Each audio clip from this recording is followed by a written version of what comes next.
Salut, dimanche 23 février 2025. Comme je vous ai dit il y a quelques jours, la prise de contact qui a été faite entre les États-Unis et la Russie à Riyad a été faite par l'intermédiaire ou l'entremetteur de Lubavitch. Ça, c'est sûr et certain. Donc, le Lubavitch, donc ce qu'on appelle aussi le Nightbread américain et l'équivalent, je ne sais pas, russe, ont pris contact, se réunissent et veulent faire du business ensemble et tout ça. Mais tout ce qui est prise de décision, tout ce qui est étatique au niveau russe, je ne sais plus c'est quoi la date exacte, mais Poutine a fait voter une loi qui dit que pour rentrer dans tout ce qui va être donc les instances de direction, les instances importantes de l'État russe, il faut être orthodoxe.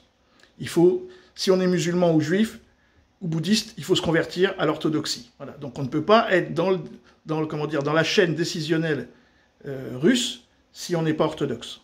Ça c'est clair.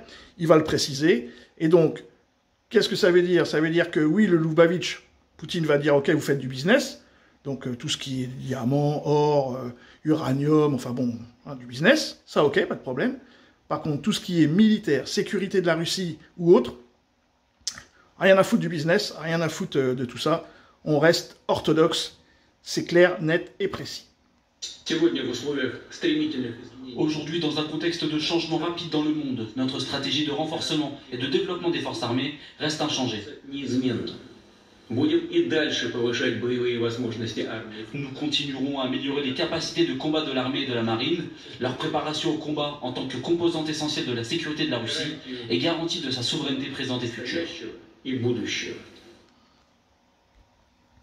Donc là, on ne peut pas être plus précis, hein, c'est-à-dire qu'il n'a pas parlé de business. Bon, après, peut-être que dans le truc, apparemment, il a dit qu'il il ne vendra une seule mine de tous les Donbass et de toutes les Katoblas qu'il a récupérées. Le business est une chose, la sécurité de la Russie en est une autre.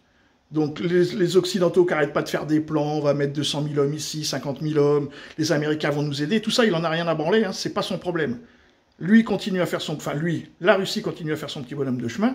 Maintenant, s'il peut y avoir des reprises économiques entre les États-Unis, le Lubavitch états-unien et le Lubavitch russe, bon, lui, c'est pas son problème. Par contre, la sécurité de la Russie, ça, c'est son problème. Rien à voir avec les Lubavitch. Salut les amis!